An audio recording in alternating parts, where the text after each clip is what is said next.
CBD is widely regarded as the miracle drug for the 21st century. Don't get left behind. If you got pain, if you got anxiety, this might solve the problem with little to no side effects. I am not a doctor. Gamble responsibly. Check out Viva Oil. Use bonus code BOSKI and get 10% off. Link is in the description. It's time to address some frequently asked questions in the comments section. Do you ever win, bro? Is no longer number one. Feels good to get that one out of the way with our recent win in the Wynn $400 for over $17,000 before swaps, no chops. But I'd say the number one comment is, bro, why do you late reg? You got like 15 blinds. It's a crapshoot. Well, I could do a 10-minute video on the pros and cons of late regging. As a matter of fact, I have. But we're going to summarize it up in hopefully 1 minute. Many factors to consider. One of them is, assuming all things are equal, the later you reg, the higher your dollar per hour will be if you are a winning player. So why get there at noon when you can get there at 4 and have the same hourly?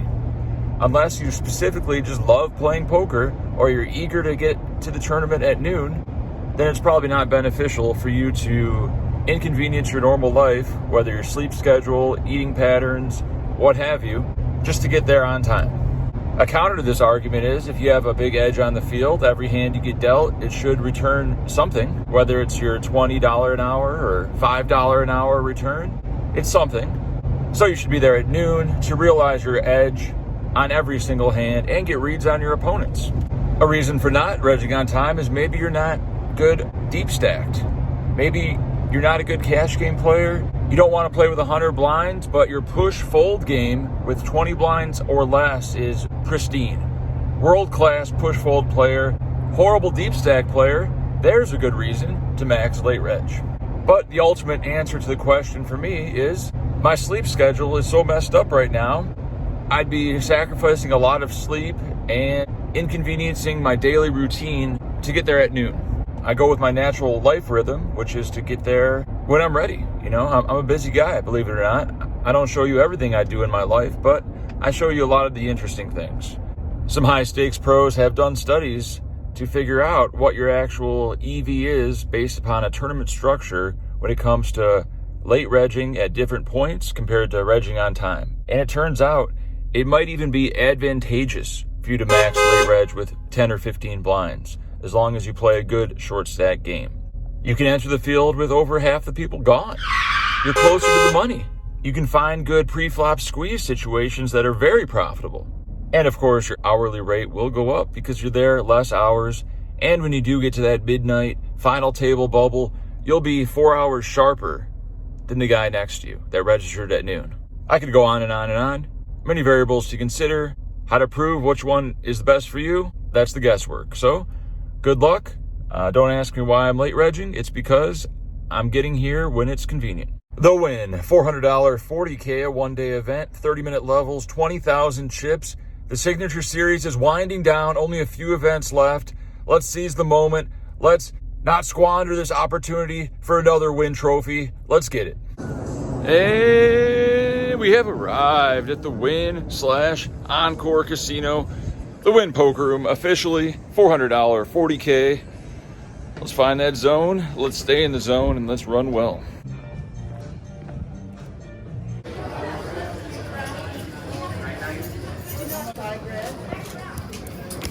You know, it's Vancouver, the city, and Vancouver, the island. So With blinds at 800 big blind ante, our very first hand, we sit down at the table, it looks very soft. Guy says he loves the vlogs, it's a good sign, and everybody's older than me, another good sign. Under the gun, Asian male, age 21 to 40, limps. He's got about 11K stack. I do play against a lot of Asian males. I'm not just saying this, it just happens. But here's the hand, the very first hand we're dealt. We're in the cutoff with ace queen offsuit, facing this limp. I think we're just gonna raise, call it off. If he's trapping with kings or aces, good luck to him. 3,000 to go, folds back to under the gun, who puts in the call. Awkward stack size going to the flop. The flop is queen 4 deuce. Beautiful flop for ace queen. He checks. I want to bet small to induce a jam from all of his mid pair type hands, maybe some flush draws. So I bet 2,200. He thinks about it and he's all in for about 8,000. We snap call and he shows king queen. Cooler. Let's hold. Here's the video. Oh, thank you. It's queen. All right. Thank you. All about that action.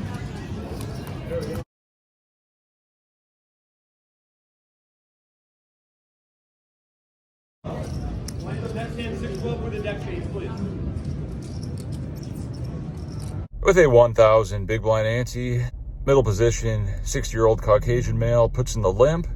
Small blind completes. I check my option with queen 4 offsuit. And the flop comes queen 7-5 rainbow.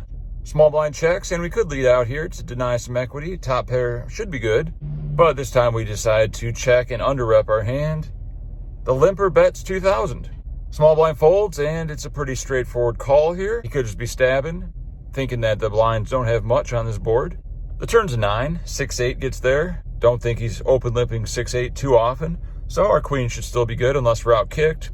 We check to our man, and he quickly bets 7,000. What's he repping? Ace queen? King queen? Aces? I quickly fold face up.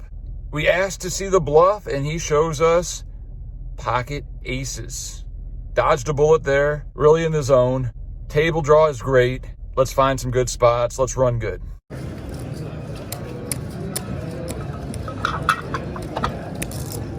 With a 1,500 big blind ante, under the gun limps, folds around to us. We have 27,000 and ace king offsuit. We're in the cutoff. Of course, we're going to pop this up to 5,500, punish that limper. If he's trapping, good for him. We're never folding ace king for under 20 blinds. Action folds to a elderly Caucasian male in the big blind who flings in the flat call. Under the gun folds, and we're heads up to a flop of king, queen, queen, 2 diamonds, 1 heart. We don't have a diamond or a heart, but we do have top, so that's good. When he checks to us, can't be scared of monsters in the closet. We put out a bet of 5,000, planning on jamming any turn that isn't a diamond. He does put in the call quickly. A little timing tell there. I don't think he's trapping. I think he's drawing. The turn is the 8 of diamonds. That does complete the flush draw.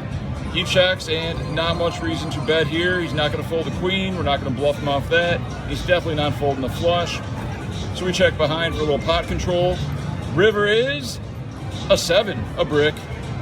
He quickly eyes my stack, 17,500, and puts in a stack of 5K chips. Do we call it off here? Can we fold top? And we fold. Face up. He shows us Jack 10 of diamonds. Straight flush draw. Got the flush. Congrats to him. We lost the minimum, and we're still alive with just over 10 blinds.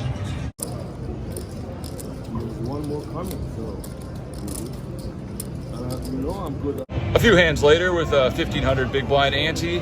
We're in early position with queen, jack of hearts, 8-handed. Pretty easy jam here. Has good equity when called. The same guy with the jack 10 of diamonds puts in the call in middle position. And we're heads up against pocket 8. Big flip incoming. Our tournament life is on the line. Let's flop a pair one time. Here's the video. Here we go. Oh, classic race. Our turn to win a race. Oh, good flop for him. Good turn for us. Brick River. Did I win? No, didn't win. All right, good luck. And I'm out of the win. $400, 40K, $400. Gone.